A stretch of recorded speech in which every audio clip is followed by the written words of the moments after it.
ठीक आहे, आपण परमेश्वराच्या वचनाकडे जाऊ. आपण उत्पत्ती त्याचा दुसरा अध्याय, वचन 24 हे आपण पाहूया. यास्तव पुरुष आपल्या आईबापा सोडून आपल्या स्त्रीशी जडून राहील, ती दोघे एक देह होतील.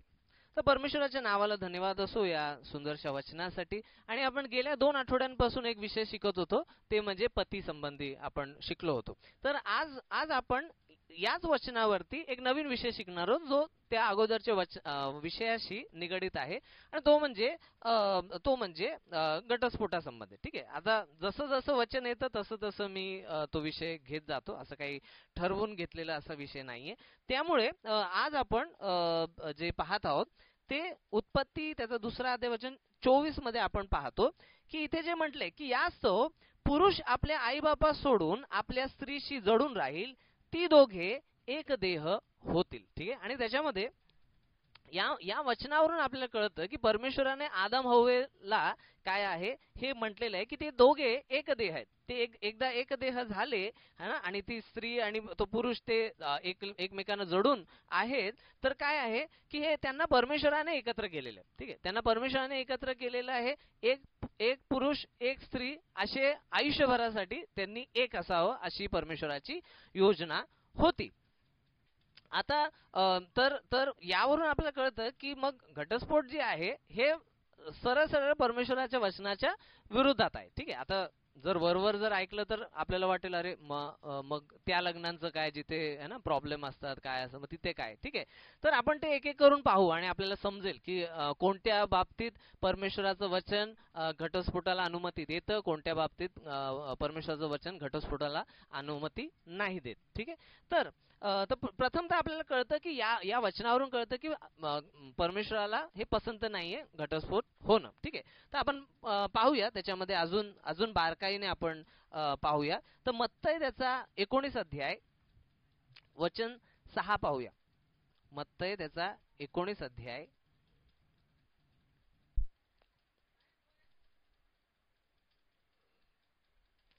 आणि वचन 6. मत्तई 19 वचन 6.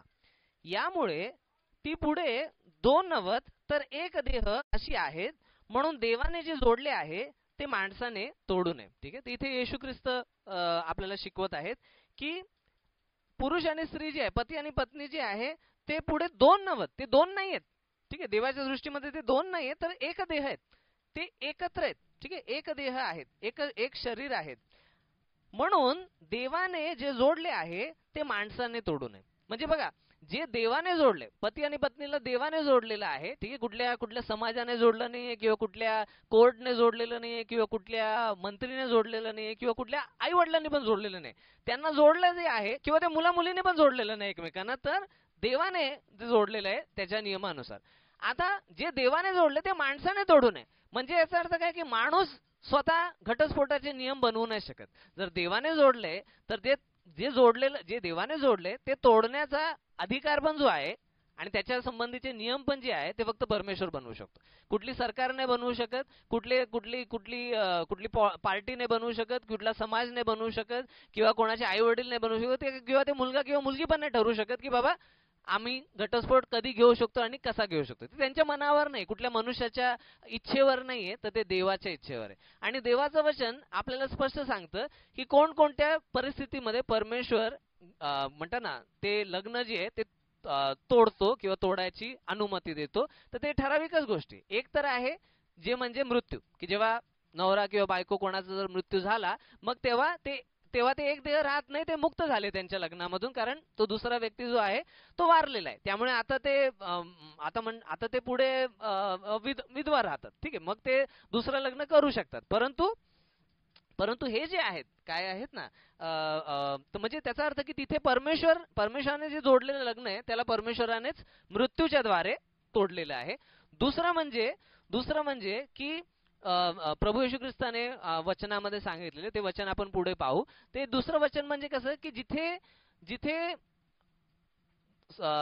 ते पती किंवा पत्नीने, ठीक आहे, कोणीतरी एकाने व्यभिचार केलाय आणि ते व्यभिचार करण्याच्या द्वारे जे लग्नाचा जो मुख्य वचन आहे तेच मोडलेलं आहे, की मी विश्वासयोग्य राहणार, ठीक आहे, मी तुझ्याबरोबर एक देह राहणार, मी तुला कधी सोडून जाणार नाही, हे जे वचन आहे हे तोडल्यामुळे काय आहे, प्रभू म्हणतो की त्या त्या परिस्थितीमध्ये एखादा व्यक्ती काय आहे घटस्फोट देऊ शकतो. म्हणजे समोरच्याने जर व्यभिचार केलेला आहे ना, लग्नाचा करार मोडला आणि त्याने दुसऱ्याशी संबंध जोडला, तर मग तिथे काय आहे घटस्फोट हा देऊ शकत आहे येशूच्या सांगण्यानुसार, नियमानुसार. आणि तिसरं म्हणजे कसं की कोणीतरी विश्वासणारा आहे आणि दुसरा जो आहे तो अविश्वासणारा आहे, ठीक आहे. म्हणजे नवरा बायकोमध्ये एक कोणतरी विश्वासात आलाय, दुसरा विश्वासात नाही आला, आणि मग तो अविश्वासणारा आहे ना, तो म्हणतो की मला काय आहे ना, मला आता राहायचं नाही, मी तुला सोडून देतो, किंवा मी सोडून देतो, मी स्वतः निघून जातो, है ना, नुसतं सोडून देत नाही, निघून जातो. तर मग त्या ठिकाणी जो विश्वासणारा आहे त्याने काय आहे त्या लग्नामध्ये अडकून राहायचं नाही, कारण तो दुसरा जो आहे तो सोडून जातोय, त्याने सोडून दिले है ना, तो सोडून दिले, तो असं नुसतं म्हणत नाही की निघून जा, तो म्हणतो तो स्वतः त्याने जबाबदारी सोडून दिलेली आहे, ठीक आहे. तो काय आहे दुसऱ्याशी लग्न पण करू पाहत असेल. तर अशा परिस्थितीमध्ये जो विश्वासणारा आहे त्याने त्या लग्नामध्ये अडकून राहायचं नाही, तो तिथे घटस्फोट मागू शकतो, ठीक आहे, किंवा देऊ शकतो अशा प्रकारे. हा, परंतु जो व्यभिचार करतो तो नाही घटस्फोट देऊ शकतो, त्याला तो अधिकार नाहीये देवाच्या वचनानुसार, ठीक आहे. तर ते आपण पाहिलं. तर ते प्रथम तर आपण इथे पाहिलं की जे देवाने जोडलेले आहे ते माणसाने तोडू नये, आणि माणसाला जर ते तोडायचं तर ते देवाच्या वचनानुसारच तोडावं लागणार, कुठले मानवी परंपरेनुसार ते जोडणं तोडणं करू नाही शकत, ठीक आहे. पुढे पाहूया. आणखीन एक जुन्या करारातलं एक वचन पाहूया, ठीक आहे. जुना करार त्यामध्ये 24 अनुवाद, त्याचा 24 अध्याय आणि वचन 1 प्रथम तर पाहूया. इथे काय म्हटलेलं आहे, एखाद्या पुरुषाने एखाद्या स्त्रीशी लग्न केल्यानंतर त्याला तिची वागणूक अनुचित वाटल्यामुळे ती त्याला आवडेनाशी झाली, तर त्याने सूटपत्र लिहून तिच्या हाती द्यावे आणि तिला घराबाहेर काढावे, ठीक आहे. हे जुन्या करारामध्ये होतं, ठीक आहे. आता आपल्याला वाटलं अरे बापरे, एवढं याच्यामध्ये जुन्या करारामध्ये एवढं सोपं, म्हणजे इतकं सोपं करून टाकलं होतं घटस्फोट द्यायला, आज असं जर केलं तर मग कोणाचं लग्न टिकणारच नाही असं वाटेल. तर मग हे मोशेच्या द्वारे हे असा नियम का इस्रायलाच्या लोकांना देण्यात आला होता. तर नवीन करारामध्ये आपण पाहतो की येशू ख्रिस्ताने सांगितलं इस्रायलच्या लोकांना की मोशेने तुम्हाला असा नियम यासाठी दिला कारण तुमची अंतःकरणं कठीण होती. काय, तुमची अंतःकरणं कठोर होती, है ना, की म्हणजे तुम्हाला जर घटस्फोट द्यायला जर म्हणतात ना, तुम्हाला जर ती मोकळीक दिली नसती ना, तुम्ही तुमच्या कठोर अंतःकरणामुळे त्या स्त्रियांना त्रास दिले असते, ठीक आहे. त्यांना कारण प्रेमच नाही उरलं ना, त्यांना असं वाटते निघून जावं, ठीक आहे, त्यांनी निघून जावं अशा प्रकारे, आणि त्यामुळे त्यांना त्रास दिला असतं, किंवा अजून काहीतरी व्यभिचार केला असता, किंवा त्या स्त्रियांना असं म्हणतात ना काहीतरी, त्या काळामध्ये काही स्त्रिया नव्हत्या काम करत, त्यामुळे ते नवऱ्यावरच अवलंबून असायच्या, तर त्यामुळे त्यांना असंच जर तू निघून जा असं करून सांगितलं, तर मग त्यांनी म्हणजे त्यांना मग काय समाजामध्ये म्हणतात ना स्थान राहणार, की म्हणजे ते कोणाशी लग्न करू शकणार का, है ना, कारण नवऱ्याने काय सूटपत्र दिलेलंच नाही, असंच निघून जा करून सांगितलंय, तर तसं चालणार नाही, ठीक आहे. तर त्यामुळे मोशे हा जो देवाचा सेवक होता त्याच्याद्वारे असा नियम त्यावेळच्या कठोर लोकांना दिलाय, तो आजच्या मंडळीला नाही किंवा आज कोणालाच तो नियम लागू नाही, ठीक आहे, कारण प्रभूने आपल्याला सांगितलेले की कोणत्या बाबतीत चालतं. तर पुढे काय म्हणले, एखाद्या पुरुषाने एखाद्या स्त्रीशी लग्न केल्यानंतर त्याला तिची वागणूक अनुचित वाटल्यामुळे ती त्याला आवडेनाशी झाली. आता इथे फक्त आवडेनाशी म्हटले आणि तिची वागणूक अनुचित एवढं म्हटले, परंतु ते योग्य भाषांतर नाहीये. मुळामध्ये जे शब्द वापरलाय तो असं म्हणले की त्याला तिच्यामध्ये काहीतरी अशुद्धता सापडली. अशुद्धता सापडली म्हणजे ह्याचा अर्थ काय की तिने काहीतरी म्हणतात ना, तिने काहीतरी जारकर्म केलाय किंवा व्यभिचार केलाय अशा स्वरूपाचं, ठीक आहे. काहीतरी इंग्लिशमध्ये अनक्लीननेस असा शब्द वापरण्यात आलेला आहे, ठीक आहे. तर काय की तर त्याला त्याची वागणूक अनुचित वाटल्यामुळे, मग ती वागणूक अनुचित म्हणजे मग काही पण असेल, मग तिने काही व्यभिचार केलाय, काही ते जारकर्म केलाय असं त्याला जाणून आलं तर त्या ह्याच्यामध्ये काय आहे की आणि त्यामुळे त्याला ती आवडेनाशी झाली, तर त्याने सूटपत्र लिहून तिच्या हाती द्यावे. ठीक आहे, त्याने लिखित स्वरूपाने काय आहे देण्याची गरज आहे, सूटपत्र. ठीक आहे, आजच्या ह्याच्यामध्ये डिवोर्स कागदपत्र असं म्हटलं जातं. तर त्याने सूटपत्र लिहून द्यायला पाहिजे, असं तोंडी नाही. ठीक आहे, नाहीतर कुठली पण बाई बोलेल की हा माझ्या नवऱ्याने मला सोडून दिले. पुरावा काय तुझ्याकडे की तुझ्या नवऱ्याने तुला सोडून दिले? उद्या तो बोले नाही ना मी नाही सोडलं तिला. त्यामुळे ते लिखित स्वरूपाने पाहिजे, असं तोंडी नाही. ठीक आहे, आणि मग तो किती पण तो शिकलेला नसेल तरी पण त्याला लिखित स्वरूपाने त्याला द्यायचंच आहे. ठीक आहे, आणि आणि त्यामुळे इथून काय आहे की इथून ही जी सूटपत्रावाली म्हणतात ना शिकवण या सर्व जगाच्या समाजाला समजलेली की बाबा लिखित स्वरूपाने द्यायचं आहे. तर मग काय म्हणले, त्याने सूटपत्र लिहून तिच्या हाती द्यावे आणि आणि काय म्हणले तिच्या हाती द्यावे, है ना, दुसऱ्याच्या कोणाच्या हाताने नाही पाठवायचं, तिच्या हाती द्यायचं ते. ठीक आहे, की म्हणजे तिने कबूल करायचं हो मला भेटलं म्हणून. ठीक आहे, तिच्या हाती द्यावे आणि तिला घराबाहेर काढावे. ठीक आहे, अशी पद्धत आहे. म्हणजे असं नाही की सूटपत्र दिले आणि तरी पण तिला घरामध्येच ठेवलंय. म्हणजे काय, तुम्ही डिवोर्स पण करताय, नातं पण ठेवत नाही आणि मग तुम्ही म्हणजे व्यभिचारच झाला तुमचा. ठीक आहे, आणि त्यामुळे तर ते स्पष्ट केले तिला घराबाहेर काढावे. त्याच्या घरून बाहेर निघाल्यावर तिने जाऊन पाहिजे तर दुसरा नवरा करावा. ठीक आहे, आता हे जुन्या करारामध्ये होतं, ज्यावेळी लोकांची मनं कठोर होती. ठीक आहे, प्रभू येशू ख्रिस्त काय म्हणतो की जर कोणी व्यभिचार या कारणाशिवाय जर कोणाला घटस्फोट दिला, है ना, घटस्फोट दिला आणि मग त्याने दुसऱ्याशी कोणाशी लग्न केलं तर तो व्यक्ती व्यभिचार करतो. ठीक आहे, प्रभू येशू ख्रिस्ताने त्याला व्यभिचार म्हटलेले, तो व्यभिचार आहे. कारण ते नवरा बायको हे काय आहेत, म्हणजे त्यांच्यात किती पण भांडणं असू दे का काही पण असू दे, ते नवरा बायको है ना. फक्त जिथे व्यभिचार झालाय तिथेच ते लग्न काय आहे मोडलंय. ठीक आहे, तिथेच ते लग्न मोडले, तिथे काय ते लग्न टिकवण्याचं काही घेणं देणं नाहीये. परंतु या जुन्या करारामध्ये लोकांची मनं कठोर असल्यामुळे आणि स्त्रियांची परिस्थिती फारच म्हणतात ना भयानक असल्यामुळे तिथे त्यांना म्हणतात ना त्यांना ही एक मुभा दिल्यासारखं होतं. परंतु नवीन कराराच्या मंडळीला ही मुभा नाहीये. ठीक आहे, त्यांनी पूर्णपणे देवाच्या वचनानुसार चालायचंय. ठीक आहे, तर पुढे पाहूया. त्यानंतर पण आपल्याला दुसऱ्या वचनामध्ये आपल्याला हे तर नक्की समजतं की की की एखाद्या स्त्रीला घटस्फोट दिलाय. ठीक आहे, आणि जर तो योग्य नियमानुसार दिलाय. ठीक आहे, म्हणजे तिचं म्हणजे म्हणतात ना की तिच्या समजा उदाहरणासाठी की त्या नवऱ्यानेच घटस्फोट घेतलाय, सॉरी नवऱ्यानेच व्यभिचार केलाय आणि मग बायकोने घटस्फोट घेतला.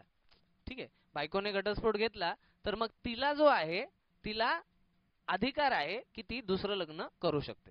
ठीक आहे, कारण ती विश्वासयोग्य होती पहिल्या लग्नामध्ये पण त्या दुसऱ्याने विश्वासघात केला, त्याच्यामुळे आता ती काय आहे दुसरं लग्न करू शकते. परंतु ज्याने व्यभिचार केलेला आहे तो दुसरं लग्न नाही करू शकत, कारण तो पहिल्याच पापात आहे, तो अजून पाप करत आहे. ठीक आहे, अशा प्रकारे. तर मत्तई त्याचं 19 अध्याय वचन 8 पण पाहूया.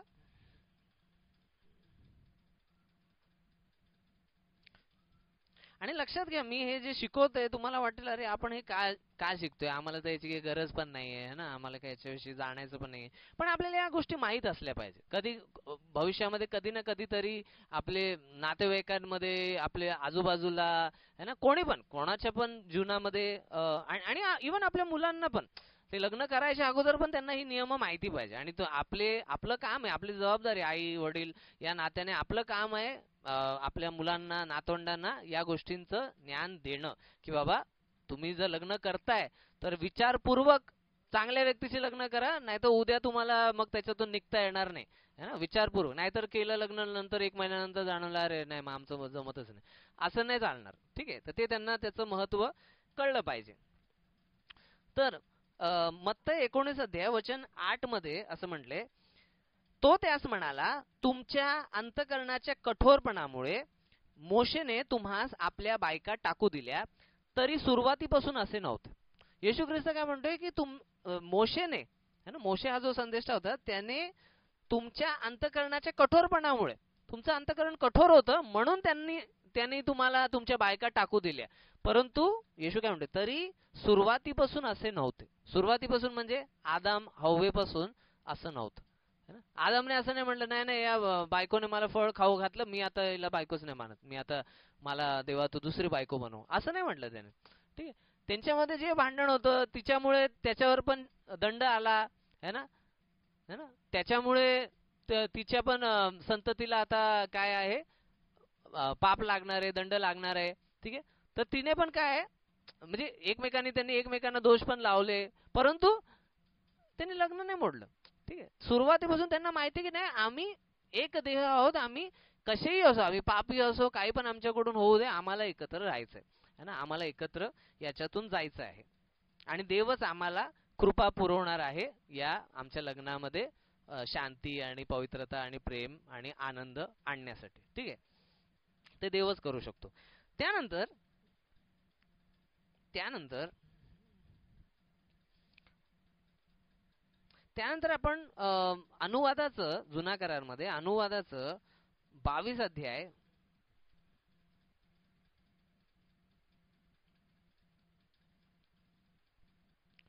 अनुवाद त्याचा 22 अध्याय आणि वचन 18 आणि 19 हे आपण वाचूया. आणि गावच्या वडील वर्गाने त्या पुरुषाला धरून शिक्षा करावी, त्याच्याकडून 100 शेकेल रुपये दंडादाखल वसूल करून मुलीच्या बापाला द्यावे, कारण त्याने एका इस्रायल कन्येची बदनामी केली आहे.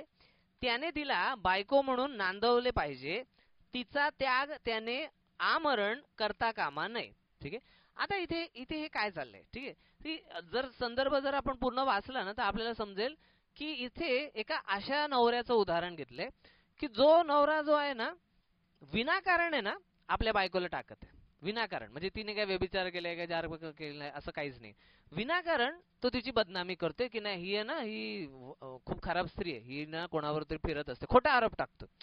थोडक्यात काय तर खोटा आरोप टाकतोय की काय म्हणतोय आणि काय आहे म्हणजे तो म्हणतोय की अरे हिचं लग्न अगोदरच कोणाशी तरी संबंध आहे असं मला वाटतंय है ना, कारण मी हिच्याशी लग्न केलं तर मला जाणवलं की हिचं तर पूर्वीच कोणाशी तरी संबंध आले, असं करून तो तिच्यावरती खोटा आरोप टाकतोय ना व्यभिचारिणी असण्याचा.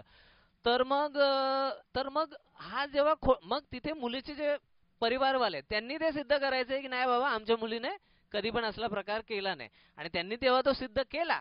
ठीक आहे, की आमची मुलगी ही नीतिमानच होती, तिने कधी असला खराब प्रकार केलेला नाहीये. तेव्हा तेव्हा काय तर तेव्हा म्हणले गावच्या वडील वर्गाने त्या पुरुषाला धरून शिक्षा करावी है ना, त्याला शिक्षा करावी है ना. वडील वर्ग, आता आपल्या इथे वडील वर्ग गावचे काय कोण आहे, आता काय पंच हा प्रकार नसतो आपल्या इथे. आता कोर्ट आहेत, कोर्टाचं काम आहे. ठीक आहे, कोर्ट व ते वडील लोक आहेत, वडील म्हणजे मोठे लोक. ठीक आहे, तर आता आपल्याकडे सरकार असल्यामुळे कोर्ट त्या गोष्टी करतं. ठीक आहे, तर कोर्टाने काय करायचंय तर जे वडील वर्ग आहेत ठीक आहे त्याने त्या पुरुषाला धरून शिक्षा करावी. म्हणजे पहिले तर त्याला धरायचंय, म्हणजे त्याला अरेस्ट करायचे. ठीक आहे, त्याला पकडायचंय. ठीक आहे, धरून त्याला शिक्षा करावी, त्याला शिक्षा झाली पाहिजे. नुसतं असं बोध नाही करून त्याला नुसतं शिक्षण देणं किंवा बायबल मधून काहीतरी शिकवणं असं नाही, त्याला शिक्षा द्यायला सांगितलंय. ठीक आहे, आणि मग ती शिक्षा कशी म्हटली, त्याच्याकडून 100 शेकेल रुपये दंडादाखल वसूल करून मुलीच्या बापाला द्यावे.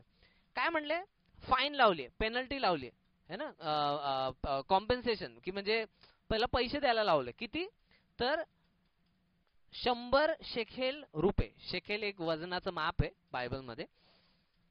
100 शेकेल रुपये म्हणजे चांदी, एवढे 100 शेकेलची चांदी त्या मुलाकडून घ्यायची आणि ते मुलीच्या बापाला द्यायची. आता आपल्याला वाटेल मुलीच्या बापाला कशाला. ठीक आहे, कारण मुलीच्या बापाला यासाठी कारण मुलीवरती अशी म्हणते ना मुलीच्या अब्रूची इतकी बदनामी जी आहे ती जेव्हा केली जाते तर तेव्हा त्या बापाची पण बदनामी होते. की म्हणजे या बापाच्या घरी ही मुलगी राहत होती तरी पण त्याच्या म्हणजे त्याला माहित असून पण असला सगळा प्रकार त्याच्या घरामध्ये होत होता. ठीक आहे, त्यामुळे थोडक्यात त्या बापाची पण बदनामी होते. त्या बापाला समजा अधिक मुली असतील, दुसरी पण मुलं असतील तर त्यांची पण बदनामी है ना, त्यांच्या मुलीशी कोणी लग्न करणार नाही. त्यामुळे त्या बापाला 100 शेकेल चांदी जी आहे ती दंड म्हणून त्या मुलाने देणं. ठीक आहे, हे ती एक शिक्षा आहे. पुढे काय म्हणले, कारण कारण त्याने एका इस्रायल कन्येची बदनामी केली आहे. ठीक आहे, नुसती कन्या नाही तर इस्रायलची कन्या. इस्रायलची कन्या म्हणजे इस्रायलचे लोक ज्यांना देवाच्या नावाची जाण आहे, देवाच्या वचनाची जाण आहे, देवाची आराधना करतात, स्वतःला पवित्र राष्ट्र असं संबोधित करतात, आणि त्यांच्यामधून जर कुठल्या इस्रायलच्या कन्याची बदनामी होते है ना, किंवा मंडळीच्या कुठल्या मुलीची बदनामी होते, तर मग काय होणार? त्याच्यामध्ये नुसतं त्या मुलीची बदनामी नाही तर त्या मंडळीची पण बदनामी होणार, त्या देवाच्या वचनाची पण बदनामी होणार, ते पूर्ण राष्ट्राची बदनामी होणार इस्रायलची. ठीक आहे, की बाबा या राष्ट्रामध्ये ना हे लोक स्वतःला देवाचे लोक बोलतात, पण बघा यांच्यामध्ये असा व्यभिचार चालतो. समजलं? त्यामुळे देवाला ते आवडत नाही की जेव्हा त्याच्या मुलीला है ना, देवाच्या मुलीला जर कोणी खोटा आरोप लावतो, मुलीवरती, मुलावरती, कोणावरती पण खोटा आरोप लावतो, देवाला ते आवडत नाही. त्याच्यामध्ये देवाची पण बदनामी होते. आणि मग काय झाले तर, कारण त्याने एका इस्रायल कन्येची बदनामी केली आहे, त्याने तिला बायको म्हणून नांदवले पाहिजे. काय म्हणले? आता त्याची शिक्षा काय त्या मुलाची? की त्याने तिला बायको म्हणून नांदवायचे. आणि काय म्हणले पुढे? तिचा त्याग त्याने आमरण करता कामा नये. म्हणजे आयुष्यभर तो तिला सोडूच नाही शकत. म्हणजे उद्या त्या मुलीने काही चुकीचं केलं पण ना, तरी पण तो तिला सोडू नाही शकत. आणि तो त्याच्यासाठी शिक्षा आहे की तुला आता तिची पूर्ण जबाबदारी घ्यावी लागणार, कारण तू तिची पहिलेच बदनामी केली. आणि बदनामी अशी गोष्ट आहे ना की एकदा जर बदनामी झाली, भले तो व्यक्ती त्याच्यातून निर्दोष झाला, तरी पण लोकांच्या मनामध्ये राहतं, नाही बाबा काय केलं असेल काय माहिती. म्हणजे ती बदनामी राहते कुठे ना कुठेतरी. आणि म्हणून म्हणजे तिला जर दुसरीकडे लग्न पण करायचं असेल तर ते कठीण जाणार है ना, कठीण जाऊ शकतं है ना. तर म्हणून काय की त्याला जबरदस्ती की तुला हीच शिक्षा. आता तुम्हाला वाटेल अरे असा कसा दंड आहे ना, असा कसा दंड आहे, त्या मुलीबरोबर अन्याय आहे, एखाद्या मुलीला नाही राहायचं असेल त्याच्याबरोबर आणि कशालाही असं सांगितलं. मी म्हणतो हा चांगला नियम आहे. का माहितीये का? म्हणजे एखाद्या मुलाला घटस्फोट पाहिजे असेल ना, तो असं काही पण फालतू कारण सांगून म्हणतो ना, खोटं नाटं सांगून म्हणतो ना कोर्टात जाणार नाही. कारण जर त्याचं खोटं बिंग बाहेर पडलं तर त्याला कोर्ट काय सांगणार की बाबा तुला आता तुझ्या बायकोला आयुष्यभर नांदवावं लागेल. ठीक आहे, मी तर म्हणतो हा जो नियम आहे ना, हा सरकारने हे करायला पाहिजे. काय म्हणतात ना, सरकारने म्हणजे लागू केला पाहिजे की तू आपल्या बायकोवरती किंवा बायकोला पण बायकोने पण समजा नवऱ्यावरती खोटा आरोप टाकला असेल किंवा नवऱ्याने बायकोवरती खोटा आरोप टाकला असेल आणि तो सिद्ध झाला की तो खोटा आरोप आहे, तर मग त्यांनी एकमेकांची काय जबाबदारी मरुस्तर त्यांना घ्यायचं. ठीक आहे, आणि त्याच्यामुळे काय खोटे आरोप कमी होतील. काय आहे ना, खोटे आरोप कमी होतील. आणि जेव्हा खरोखरच काहीतरी चुकीचं झालं असेल आणि त्याचा पुरावा असेल, तेव्हाच तो व्यक्ती कोर्टात जाईल आणि त्याला घटस्फोट भेटेल. ठीक आहे, हा तो म्हणजे बदनामी करायची हिंमत नाही होणार. ठीक आहे, तर त्यामुळे असं आहे ना. नाही तर कितीतरी लोक असे असतात की त्यांना लग्न केल्यानंतर काही महिन्यानंतर वर्षानंतर ते कंटाळतात. त्यांना वाटतं नको आता मला नवीन बायको पाहिजे, आणि म्हणून आता काहीतरी म्हणतात ना, हिच्या विषयी काही पण खोटं नाटक बोलायचं. नाही हिला मूलबाळच होत नाही, काही पण बोलतील है ना. ही ना दुसऱ्यांशीच बोलत असते, ही मला प्रेमाने माझ्याशी बोलतच नाही है ना, दुसऱ्याशी असं काही पण बदनामी तिची करेल है ना. मग त्याच्यामुळे काय की हा जो नियम आहे, हा मी तर म्हणतो हा कायद्यामध्ये आला पाहिजे है ना, की जर तुझं खोटं सापडलं ना, तुला आयुष्यभर तिला तिला म्हणतं ना तुझा पगाराचा अर्ध द्यायलाच पाहिजे. आयुष्यभर तुला द्यायलाच पाहिजे, तुला त्याला नांदवावंच लागेल. असं हे असा नियम पाहिजे, एवढा कडक नियम पाहिजे की लोक घाबरून गेले पाहिजे, अरे बापरे असं आहे. नाही तर आता कसं आहे, थोडेसे पैसे दिले मग नंतर सुटले, असा प्रकार होऊन जातो है ना. तर तसं नाही. पुढे काय तर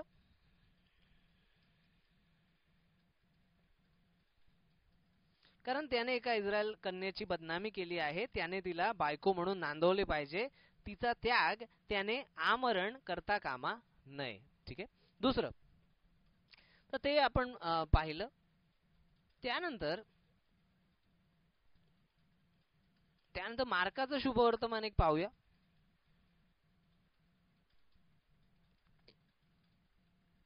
मार्काचं शुभवर्तमान 10वा अध्याय वचन 12 पाहूया. 11 आणि 12 दोन्ही पाहूया. तेव्हा येशू त्यांना म्हणाला, जो कोणी आपल्या बायकोला टाकतो व दुसरे लग्न करतो तो तिच्या विरुद्ध व्यभिचार करतो. आणि जर तिने आपल्या नवऱ्याला सोडले व दुसरे लग्न केले तर तीही व्यभिचार करते. ठीक आहे. आता इथे काय म्हणले की जो कोणी आपल्या बायकोला टाकतो व दुसरे लग्न करतो. ठीक आहे. म्हणजे बायकोला हा कोणत्या कारणासाठी टाकतोय? व्यभिचार या कारणाशिवाय दुसऱ्या कोणत्या तरी कारणासाठी टाकतोय. तर आणि तो मग जर दुसरं लग्न करतो तर तो व्यभिचार करतो. ठीक आहे. ते लग्न नाही मानलं जाणार. ठीक आहे. जरी त्याने दुसरं लग्न केलं ना, ते जगाचे कोर्टवोर्ड लग्न मानत असतील, परंतु परमेश्वराचं वचन त्याला लग्न न मानत नाही. परमेश्वर त्याला व्यभिचार समजतो. ठीक आहे. मग काय म्हणले, व दुसरे लग्न करतो तो त्याच्या व दुसरे लग्न करतो तो तिच्या विरुद्ध व्यभिचार करतो. आणि म्हणजे आपल्या बायकोच्या विरुद्ध व्यभिचार करतो. ठीक आहे. कारण तो बायकोच्या विरुद्ध ते पाप करत आहे. आणि जर तिने आपल्या नवऱ्याला सोडले व दुसरे लग्न केले तर तीही व्यभिचार करते है ना. म्हणजे तिने आपल्या नवऱ्याला व्यभिचार या कारणाशिवाय किंवा म्हटलं ना त्याने जबाबदारी झटकून दिली, तो स्वतःच निघून गेलेला आहे, अशा ठिकाणी काय आहे ती म्हणतात ना त्या ठिकाणीच फक्त ती घटस्फोट मागू शकते, पण दुसऱ्या ठिकाणी मागू शकत नाही. ठीक आहे. या संबंधित तुमचे काही प्रश्न वगैरे असतील नंतर तर तुम्ही विचारू शकता, कारण प्रत्येक परिस्थितीमध्ये आपल्याला ते तपास पण करता आला पाहिजे. कारण आता मी नुसतं वचन सांगतोय, प्रत्येकाची परिस्थिती काय आहे, प्रत्येकाच्या परिस्थितीमध्ये म्हणतात ना कोणकोणत्या गोष्टी आहेत ते जाणून त्याचा योग्य म्हणतात ना निकाल लावणं हे गरजेचं आहे. कारण एक उदाहरण सांगतो. मी एका व्यक्तीला ओळखतो की ज्यांचं असं झालं की लग्न झालं आणि जी मुलगी आहे तिने ती ती तिने पूर्णपणे म्हणजे नवऱ्याला टाकून ती निघून गेली. ठीक आहे. आणि कुठे राहते काय राहते काहीच कोणाला काही कळू देत नाही. ठीक आहे. त्याने खूप प्रयत्न केला की बाबा तिच्याशी है ना कुठून तरी संपर्क व्हावा, तर ती सगळीकडून त्यांना ब्लॉक करून टाकते. पत्र पाठवले तर पत्र पण ती काय कुठून पोचत नाही का काय असं सगळं. ठीक आहे. तिथे त्यांच्या घरी पण जरी गेले तर तिथे पण ती मुलगी तिथे पण तिचा पत्ता नाही. मग ते कुठून म्हणजे शोधणार ना. कोर्टाच्या थ्रू पण पत्र पाठवले तरी पण ती कुठे येत नाही. ठीक आहे. म्हणजे खूप काही करून बघितलं. ठीक आहे. म्हणजे त्या मुलीने काय करून टाकलं, पूर्णपणे त्यागच करून टाकलाय ना. ठीक आहे. तिने कृतीच्या द्वारे त्यागच करून टाकले, तिने सोडून दिलेले. ठीक आहे. आणि जो मुलगा आहे तो विश्वासणार आहे. ठीक आहे. तर मग त्या ठिकाणी त्या मुलाला असं आपण म्हणणं योग्य आहे का की बाबा तू डिवोर्स नको देऊ? नाही. कारण त्या व्यक्तीचं काय झालं, म्हणजे त्या मुलीने व्यभिचार केला नाही केला हे आपल्याला माहित नाही.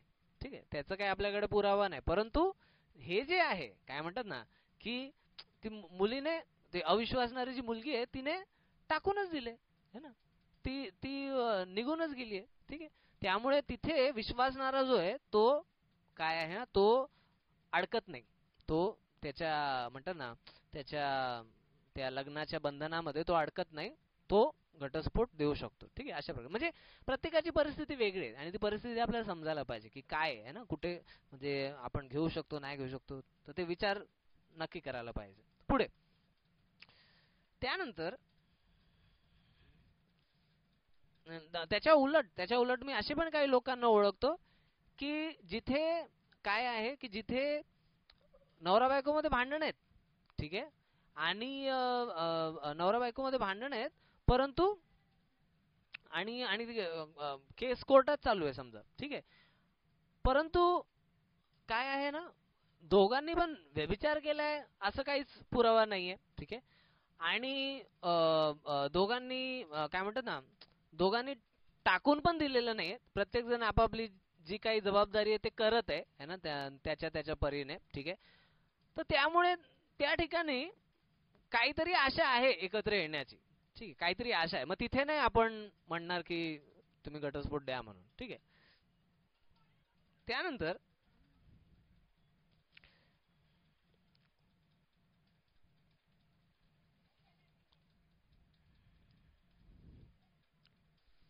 ठीक आहे. तर मला इथे सांगायचं काय आहे की हे जे 12 वचनामध्ये पुढे म्हटले, आणि जर तिने आपल्या नवऱ्याला सोडले व दुसरे लग्न केले तर तीही व्यभिचार करते. आता हा जो सोडले शब्द म्हटलाय ना, सोडले, ठीक आहे, ऍक्च्युली हा सोडले शब्द म्हटलाय, परंतु मुळामध्ये इंग्लिशमध्ये पुट अवे म्हटले. पुट अवे म्हणजे म्हटलं की तू जा, है ना, तू जा, मी आता दुसरं लग्न करते, अशा प्रकारे.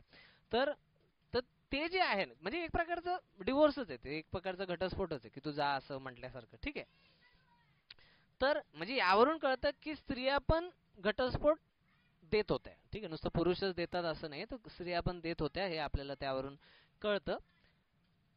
त्यानंतर त्यानंतर आपण अनुवाद 24:2 मध्ये पण पाहिलं होतं की जुन्या करारामध्ये की ज्यांचा घटस्फोट झालेला आहे त्या स्त्रिया दुसरं लग्न पण करू शकत होत्या, तर तेही आपण पाहिलं. त्यानंतर त्यामुळे त्यामुळे जर एखादी अशी स्त्री आहे आज की जिला घटस्फोट बायबल नुसारच भेटलेला असेल, ठीक आहे, बायबल नुसार, बायबलच्या वचनानुसार, देवाच्या वचनानुसार जर घटस्फोट भेटला असेल, तर मग तरच मग ती काय आहे, दुसरं लग्न करू शकते, ठीक आहे. अशा प्रकारे असं नाही की नवरा बायकोचं फक्त भांडण झालं म्हणून घटस्फोट दिला आणि दुसरं लग्न केलं, तसं नाही चालत बायबलनुसार, ठीक आहे. तर कारण एक आशा असते की माणूस बदलेल, हे ते प्रकार, ठीक आहे. आणि पहिली गोष्ट तर जिथे घटस्फोट झालाय तर ते पहिलं तर हे पण पाहायला पाहिजे की जे झालंय लग्न ते मुळामध्ये लग्न आहे का, का तो सुरुवातीलाच लग्न देवाच्या दृष्टीने काय ना म्हणजे मानलं जात नव्हतं, काय ते पाहणं आवश्यक आहे. त्यानंतर त्यानंतर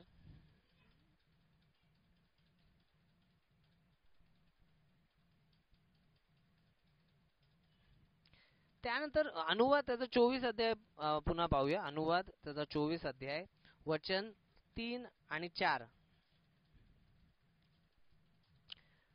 पण त्या दुसऱ्या पुरुषाची तिच्यावर इतराजी होऊन त्यानेही सूटपत्र लिहून तिच्या हाती दिले व तिला घराबाहेर काढले, किंवा तिच्याशी लग्न केलेला हा दुसरा नवरा मेला, तर तिला घालवून देणाऱ्या पहिल्या नवऱ्याने ती भ्रष्ट झाल्यामुळे तिला पुन्हा बायको करून घेऊ नये, कारण परमेश्वराला या गोष्टीचा वीट आहे.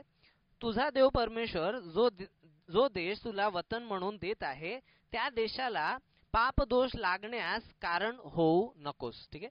आता इथे काय म्हणलेले, इथे असं झालंय की एक नवरा बायको आहेत, एका नवऱ्याने आपल्या बायकोला घटस्फोट दिला, मग तिने नंतर दुसऱ्या व्यक्तीशी लग्न केलं, ठीक आहे, दुसरं लग्न केलं, त्या नवऱ्याने पण तिला घटस्फोट देऊन टाकला, ठीक आहे, किंवा तो मेला, किंवा घटस्फोट दिला किंवा तो मेला.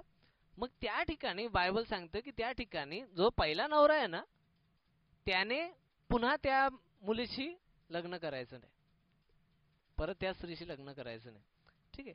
आणि आणि काय म्हटलं बघा, कारण तर तिला घालवून देणाऱ्या पहिल्या नवऱ्याने ती भ्रष्ट झाल्यामुळे, ठीक आहे, कारण तिने दुसरं लग्न केलं, दुसऱ्याशी संबंध ठेवलेला आहे, तर त्यामुळे ती भ्रष्ट झाल्यामुळे तिला पुन्हा बायको करून घेऊ नये, कारण परमेश्वराला या गोष्टीचा वीट आहे, ठीक आहे.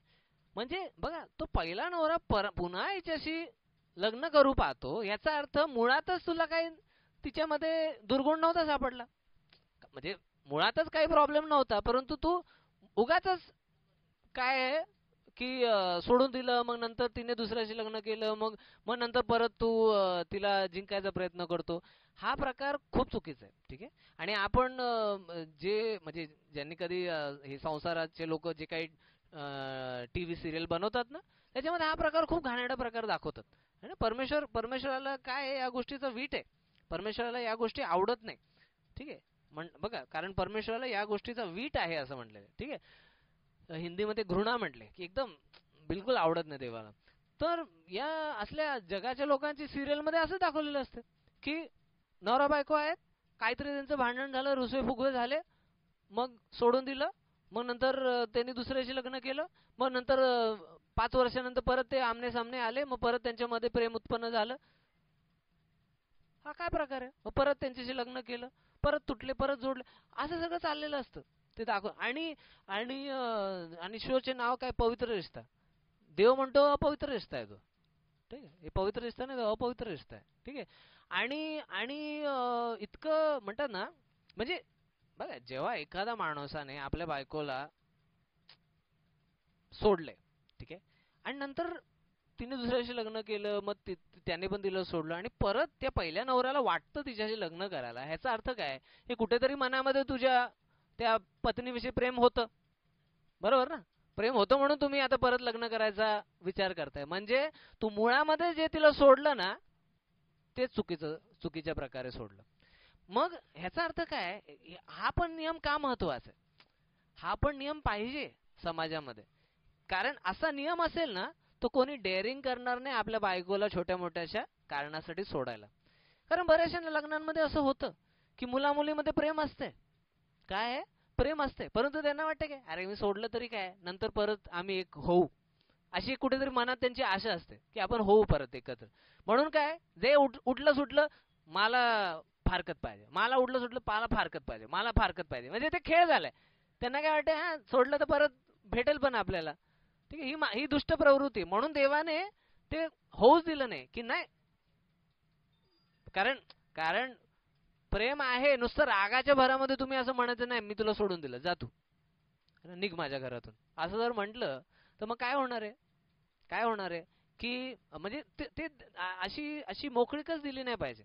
ज्याला खरोखर प्रेम असेल ना, तो रागाच्या भरामध्ये पण असेल, तो चुकून पण बोलणार नाही की बाबा तू निघून जा.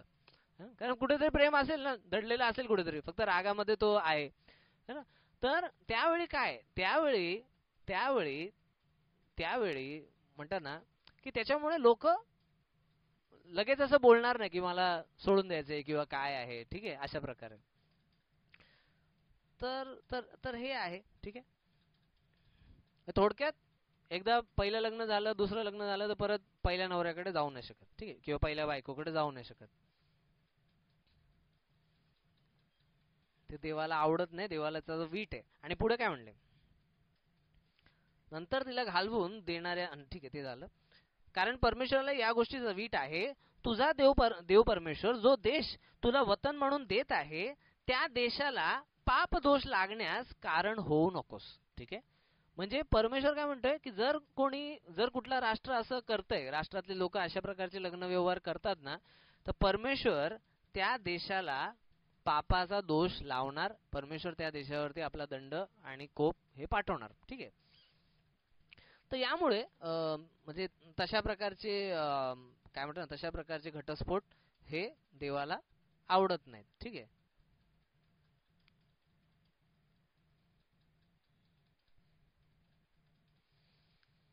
त्यानंतर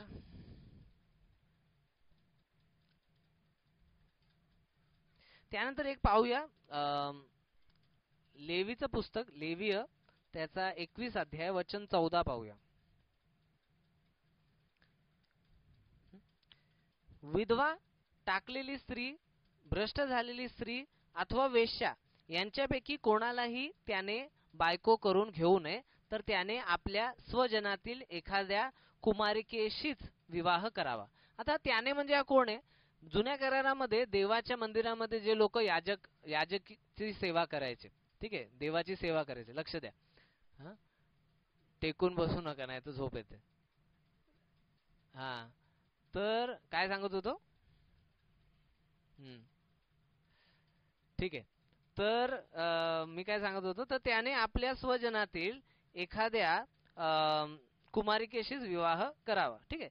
आता मी काय सांगत होतो की इथे जे जे सेवक लोक आहेत, सेवक लोकांना सेवक लोकांना जे जुन्या करारात होते, याजक लोक, लेवी लोक, त्यांना 4 स्त्रियांशी लग्न न करायला सांगितलेले. ठीक आहे, जरुरी नाही म्हणजे त्यातले आता समजा विधवा आहे, तर विधवा असणं काही पाप नाही. ठीक आहे, किंवा किंवा टाकलेली स्त्री असणं काही पाप नाहीये. ठीक आहे, परंतु त्यांना विशेष करून म्हटले की विधवा नसली, म्हणजे त्यांनी लग्न करताना विधवेशी नाही करावं, टाकलेल्या स्त्रीशी नाही करावं, भ्रष्ट झालेली स्त्री, ठीक आहे, तिच्याशी पण नाही करावं, अथवा वेश्या, या चौघांशी नाही करायचं. ठीक आहे, आपल्याला हे माहिती आहे की वैश्य आणि भ्रष्ट झालेली स्त्री यांचं वेगळं आहे, ते पापामध्ये आहेत.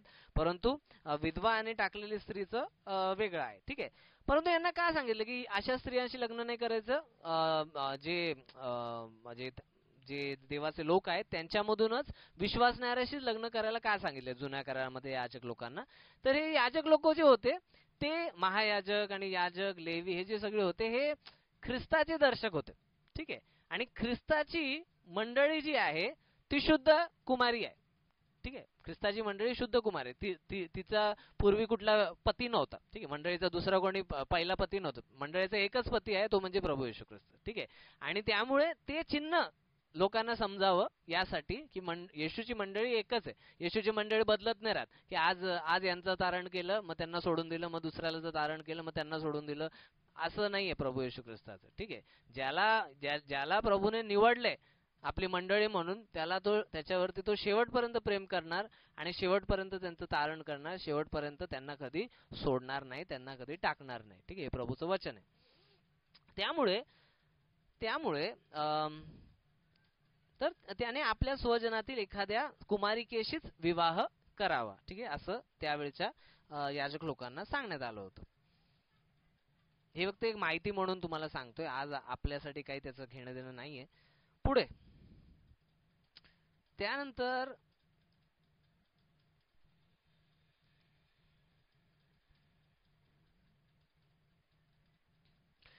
आपण मलाखीचं पुस्तक पाहूया. जुन्या करारामध्ये मलाखी संदेष्टा,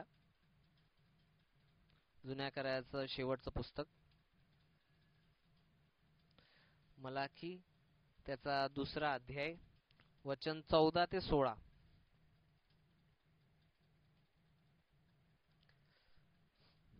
ठीक आहे. आता इथे काय आहे ते मी त्याचा संदर्भ थोडा सांगतो. इथे इस्रायल लोकांमध्ये घटस्फोट देण्याची, त्याग करून देण्याची जे पापाची एक आवड होती ना, ते त्याच्या विरुद्ध परमेश्वर मलाकी संदेशाच्या द्वारे लोकांना संदेश देते की देव सांगतोय की मला ते कसं आवडत नाही. ठीक आहे. तर 14 वचनापासून वाचूया. तुम्ही म्हणता असे का? कारण तुझ्यामध्ये व तुझ्या तारुण्यातल्या स्त्रीच्या मध्ये परमेश्वर साक्षी आहे. ठीक आहे. पती आणि पत्नीमध्ये परमेश्वर साक्षी आहे. परमेश्वराच्या उपस्थितीमध्ये ते लग्न झालेले, परमेश्वराने ऐकलेले आहेत, है ना. परमेश्वर साक्षी आहे. तुम्ही काय वचन दिले होते परमेश्वराने ऐकलेले आहेत. आणि परमेश्वराने ऐकलेले असल्यामुळे जर ते कोणी वचन तोडतं तर तो देवाला पण खोटं बोलतो आणि तो स्वतःला पण खोटं बोलतो, मनुष्याला पण तो खोटं बोलतो.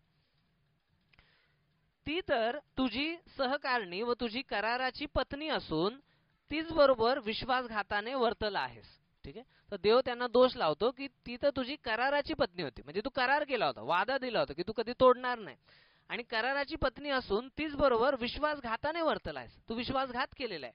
ठीक आहे. तर हा आरोप देव इस्रायलाच्या लोकांना लावतो. पुढे काय म्हणले? ज्याच्या ठाई आत्म्याचा थोडा तरी अंश आहे अशा कोणीही असे कधी केले नाही. देवास अनुसरणाऱ्या संततीची इच्छा करणारा कोणी आहे काय? याकरता आपल्या आत्म्याला जपावे व आपल्या तारुणपणाच्या पत्नीचा कोणी विश्वासघात करू नये. पहिले तर काय म्हणले की आपल्या आत्म्याचं काय आहे? आपल्या आत्म्याला जपावे म्हटले. म्हणजे सैतान काय आहे? आपल्या आत्म्यावर आहे ना हे घटस्फोटाचा पाप आहे ना टाकण्याचा प्रयत्न करतो, आणि म्हणून देवाने सांगितलंय की त्या पापापासून आपल्या आत्म्याला जपा, है ना. हे घटस्फोटाच्या धुंदीमध्ये जाऊ नका. पुढे काय म्हणले? याकरता आपल्या आत्म्याला जपावे व आपल्या तारुणपणाच्या पत्नीचा कोणी विश्वासघात करू नये, है ना. विश्वासघात करू नये हे सांगितलेलं आहे. त्यानंतर परमेश्वर इस्रायलाचा देव म्हणतो मला सूटपत्राचा तिटकारा आहे. परमेश्वर काय म्हणतो? मला सूटपत्राचा तिटकारा आहे. की जे लोक असंच विनाकारण सूटपत्र देत राहतात ना, देवाला ते वीट आहे, ते आवडत नाही देवाला. ठीक आहे. सेनाधीश परमेश्वर म्हणतो जो आपल्या पत्नी बरोबर क्रूरतेने वागतो, है ना, जो आपल्या पत्नी बरोबर क्रूरतेने वागतो त्याचा मी द्वेष करतो, है ना. त्या व्यक्तीचा परमेश्वर द्वेष करतो. तर तुम्ही आपल्या आत्म्यास जपा, विश्वासघाताने वागू नका. ठीक आहे. तर देवाला क्रोध आहे अशा पुरुषांचा स्त्रियांचं की जे विश्वासघात करतात. लग्न तर करतात है ना, पहिले तर बोलतात हो आम्ही प्रेम करू, आम्ही आम्ही अधीन राहू, आम्ही है ना तुमच्या आज्ञेनुसार चालू, पण नंतर सगळं विचित्रच करतात. ठीक आहे, तर देवाला त्या लोकांचा द्वेष आहे आणि देवाने त्यांना आज्ञा दिली की तुम्ही विश्वासघात करू नका. ठीक आहे, देवाला अशा विनाकारणचा सूटपत्राचा तिटकारा आहे. ठीक आहे, ते आपण पाहिलं. त्यानंतर त्यानंतर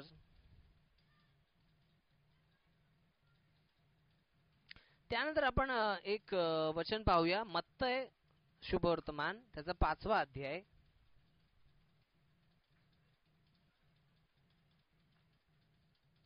मत्तय शुभवर्तमान 5वा अध्याय वचन 32 पाहूया.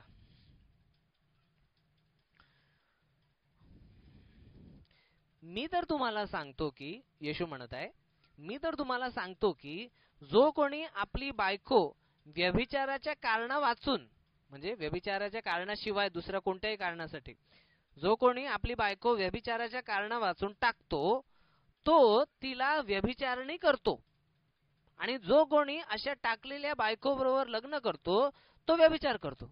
आता आपल्याला असं वाटेल अरे हे असं असं का प्रभूने म्हटले.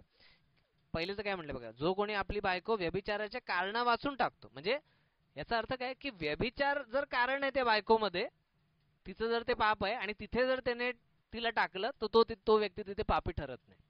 ठीक आहे, पण जर व्यभिचार हे कारणाशिवाय दुसऱ्या कोणत्या पण कारणासाठी जर तो तिला टाकतो, ठीक आहे, मग तो काय करतो, तो तिला व्यभिचारणी करतो.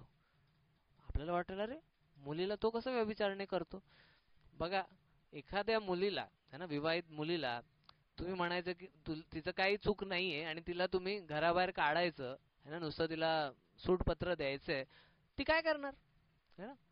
आता तिला काम भेटलं तर ठीक आहे, जर तिला काम नाही भेटलं है ना, तिला सुरक्षा नाही भेटली, तिला परिवार नाही भेटला है ना, तिचे आई वडील वारलेत, काही पण असेल, आपल्याला काही परिस्थिती माहिती आहे का, म्हणजे तिची मुलं बाळ समजा भरपूर असतील, ती कसं बघणार, म्हणजे तिला कुठल्या तरी पुरुषाचा आसरा लागणार है ना. मग ती काय करणार, म्हणजे म्हणजे तुम्ही तिला दुसरं लग्न करायला भाग पाडताय, पण तिचं तर लग्न तुमच्या बरोबर झालेलं आहे पहिलं है ना.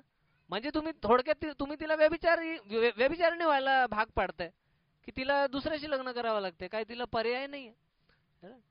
आणि त्यामुळे काय की म्हणजे परमेश्वर त्या पुरुषाला तो दोष लावतो की तुम्ही आपल्याच पत्नीला व्यभिचारणी व्हायला काय भाग पाडताय तुमच्या असल्या कृतीमुळे.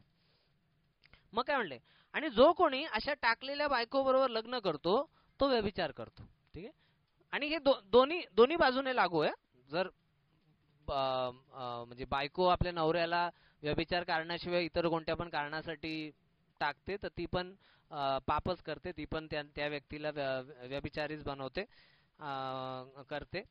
आणि जो कोणी अशा टाकलेल्या बायकोबरोबर लग्न करतो तो व्यभिचार करतो है ना. अशा टाकलेल्या बायकोबरोबर म्हणजे की जिचं काहीच चुकलेलं नाहीये आणि तिच्या बरोबर काय आहे दुसरा कोणी व्यक्ती लग्न करतो तो व्यभिचार करतो, कारण ती अजून पण त्या पहिल्याच माणसाची बायको आहे. परमेश्वराच्या दृष्टीमध्ये ते अजूनही एकदेहच आहेत, परंतु यांनी म्हणजे समजा नवरा बायको मध्ये काहीतरी असंच भांडण झालं, त्यांनी म्हणलं नाही आम्हाला नाही राहायचं एकत्र, आणि त्यांनी दुसरं लग्न केलं. अरे ते भांडण जे आहे ते देवाच्या दृष्टीमध्ये घटस्फोटासाठी कारण नाहीये.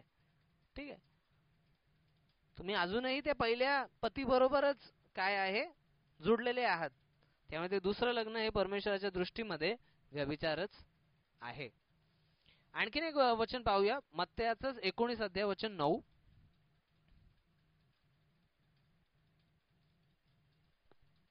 मत्तय 19 अध्याय वचन 9. मी तुम्हाला सांगतो की जो कोणी आपल्या बायकोला जार कर्माच्या कारणाशिवाय टाकून दुसरी करतो तो व्यभिचार करतो, आणि जो कोणी अशा टाकलेल्या स्त्री बरोबर लग्न करतो तोही व्यभिचार करतो. ठीक आहे, आता इथे पहिल्याच्याच वचनासारखं आहे, फक्त एक गोष्ट त्याच्यामध्ये वेगळी आहे. जो कोणी आपल्या बायकोला जार कर्माच्या कारणाशिवाय टाकून दुसरी करतो, म्हणजे आता ह्याने पहिल्या बायकोला जार कर्माच्या कारणाशिवाय म्हणजे दुसऱ्याच कुठल्या तरी कारणासाठी किंवा विनाकारण पण त्याने तिला सोडलेलं आहे आणि त्याने मग दुसरं लग्न केले, तर तो पण तिथे व्यभिचार करत आहे, कारण त्याची पहिली बायको जिवंत आहे. ठीक आहे, आणि तिने काही चुकीचं केलेलं नाही, त्यामुळे तोही व्यक्ती व्यभिचार करतो. आणि काय म्हणले, आणि जो कोणी अशा टाकलेल्या स्त्री बरोबर लग्न करतो तोही व्यभिचार करतो. तर ते पूर्वी पण आपण पाहिलं होतं. त्यानंतर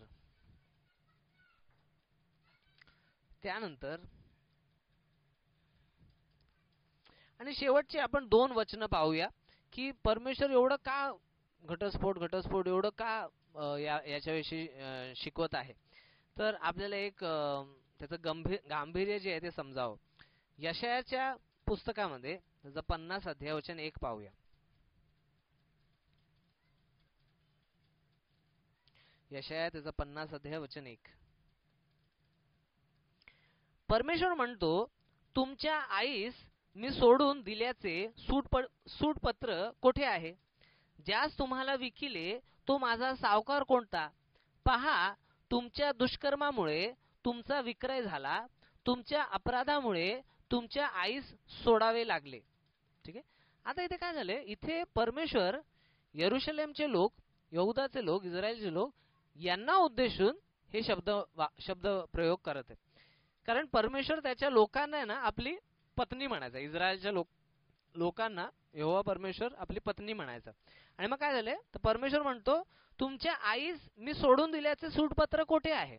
म्हणजे देवाने या राष्ट्राला काय घटस्फोट देऊन टाकलाय. का? कारण त्यांनी व्यभिचार केलाय. कोणता व्यभिचार केलाय? आत्मिक व्यभिचार केलाय. ते मूर्तीपूजेमध्ये गेले, देवाला सोडलं, देवावरचं प्रेम विसरले आणि ते मूर्तींच्या मागे लागले.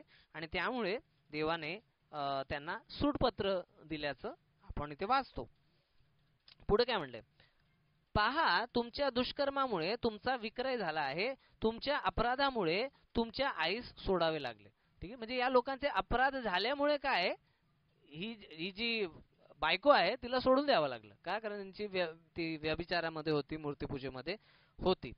आणखीन एक तसाच वचन पाहूया, इर्मयाचं पुस्तक, शेवटचं वचन, इर्मयाचं पुस्तक, त्याचा 3रा अध्याय आणि वचन 8.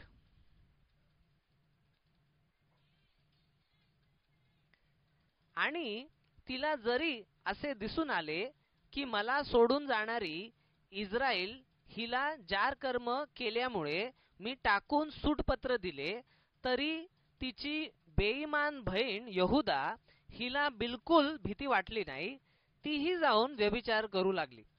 ठीक आहे. आता इथे काय झालं की पहिले देवाने इस्रायलला काय आहे, म्हणजे इस्रायल मध्येच यहुदा ही होतं, पण एकेकाळी काय झालं, शल्मोन राजाच्या काळानंतर इस्रायल राष्ट्र आणि यहुदा राष्ट्र हे 2 वेगवेगळे राष्ट्र झाले. ठीक आहे, पण ते दोघांना देवाचे नियम देण्यात आले होते. आता मग झालं काय की देव म्हणतो की आणि तिला जरी असे दिसून आले की मला सोडून जाणारी इस्रायल हिला जार कर्म केल्यामुळे मी टाकून सूटपत्र दिले. देवाने काय केलं, इस्रायल राष्ट्राला सूटपत्र देऊन टाकलं देवाने. कशासाठी? कारण तिने मूर्तीपूजा करून व्यभिचार केला. ठीक आहे, जार कर्म केलं. तरी तिची बेईमान बहीण यहुदा, ठीक आहे, म्हणजे तिची बेईमान बहीण म्हणजे इस्रायलची बहीण यहुदा राष्ट्र जे आहे ती पण बेईमान होती, तर हिला बिलकुल भीती वाटली नाही. ठीक आहे, ते बघून पण की बाबा देवाने या इस्रायल राष्ट्राला सोडून दिले, देवाने या इस्रायल राष्ट्राला नाश केले, या इस्रायल राष्ट्राला वरती देवाचा दंड पाठवलाय, हे बघून सुद्धा काय यहुदाच्या राष्ट्राला समजलं नाही की अरे आपण तर काय आहे ना, देवाला सोडतोय आपण, जी चूक त्यांनी केली तीच चूक आपण पण करत आहोत. आणि मग काय झालंय, हिला तर तिची बेईमान बहीण यहुदा हिला बिलकुल भीती वाटली नाही, तीही जाऊन व्यभिचार करू लागली. तर तीही जाऊन मूर्तीपूजा करून व्यभिचार करू लागली. आता आपल्याला विश्वासणारे म्हणून या सगळ्यामधून काय शिकू शकतो? घटस्फोटासंबंधित आपल्याला भरपूर ज्ञान झालं, परंतु आपल्याला ह्याच्यामधून शिकू काय शकतो की परमेश्वर घटस्फोटाकडे अशा दृष्टीने बघतो. देवाला आत्मिक व्यभिचार हा बिलकुल आवडत नाही. की जर आपल्याला देवाचं वचन ठाऊक झालं, सुवार्ता कळाली, आपण त्याच्यावर विश्वास ठेवला है ना, आपल्या पापांचा पश्चाताप केला, प्रभूवरती प्रेम करायचे आपण दावे केले, प्रार्थना केली है ना, त्याची स्तुती केली, त्याचे वचन आपण ऐकले, त्याचे आज्ञे पाळले, आपण सर्व काही केलं है ना, बरेच वर्ष आपण त्याच्याबरोबर विश्वासयोग्य राहिलो, परंतु कालांतराने कधीतरी मूर्तीपूजेकडे वळालो, कालांतराने समजा वचनापासून हटलो, कालांतराने विश्वास सोडून दिला, कालांतराने काय ना प्रेम करायचं सोडून दिलं, देवाची सेवा करायची सोडून दिलं, सुवार्थ सांगायचं सोडून दिलं, है ना. तर मग त्याच्याद्वारे काय की त्याच्याद्वारे तो व्यक्ती काय दाखवत आहे की माझं आता प्रभूवरती प्रेम नाही, माझं आता प्रभूशी काही घेणं देणं नाही. म्हणजे तो एक प्रकारचा व्यभिचारच झालाय. आता तो दुसऱ्यावर जगावरती प्रेम करायला लागलेला आहे ना. आणि त्याच्यामुळे जर देवाने इस्रायल लोकांना जर घटस्फोट दिला, मग तर मग तशाच प्रकारे जर असे कोणी लोक असतील की जे स्वतःला विश्वासणारे समजतात पण विश्वासात पुढे चालत नाही, तर देव त्यांनाही सोडून देईल. काय त्यांनाही सोडून देईल. ठीक आहे. हा, जर ते निवडलेले असतील तर परमेश्वर त्यांचं पण मन परिवर्तन करेल. परंतु जे असं समजतात की आज आम्ही आहोत प्रभू मध्ये उभे, परंतु जर ते उद्या पडले तर देव त्यांना सोडून पण देईल. देव त्यांना सोडून पण देईल. आणि देव म्हणेल की काय आहे ना, यांनी व्यभिचार केला, मला मायाशी जो करार केला होता तो त्यांनी मोडला, तर देव त्यांना सोडू शकतो, है ना. आणि मग त्यांना दंड देऊ शकतो, कोप पाठवू शकतो, जे काय करायचं ते परमेश्वर करू शकतो. तर सांगायचा उद्देश काय की हा एक महत्त्वाचा विषय आहे आणि परमेश्वराच्या तीव्र भावना आपल्याला याच्यातून समजतात की परमेश्वर जेव्हा हे पाहतो की जेव्हा एखादा विश्वासणारा देवापासून दूर जातो तर परमेश्वर त्याच्याकडे घटस्फोटासारखं म्हणजे बघतो, है ना, विश्वासघात केल्यासारखं बघतो. ठीक आहे. त्यामुळे आपल्या बरोबर पण कोणी कधी विश्वासघात केला असेल, काय केला असेल, तर आपल्याला माहिती आहे त्याचं दुःख काय. तशाच प्रकारे परमेश्वरालाही तो क्रोध वाटतो, ते दुःख वाटतं की अरे माझ्याशी या लोकांनी विश्वासघात केला, मी यांना इतके वर्ष सांभाळलं, इतके वर्ष पुरवलं, मी इतकं त्यांच्यावर प्रेम केलं, इतके त्यांचे अपराध क्षमा केले, पण तरी यांनी माझ्याशी विश्वासघात केला. आणि त्यामुळे आपण कधीही अशा गोष्टी आपल्याकडून होता कामा नये, है ना. आणि त्यामुळे परमेश्वर देवबाप तुम्हाला या सर्व वचनांच्या द्वारे प्रेरित करो, मार्गदर्शन करो, तुम्हाला उत्साहित करो अशी मी, आणि पश्चाताप करण्यासाठी सहाय्य करो अशी मी देवाकडे प्रार्थना करतो. Praise the Lord.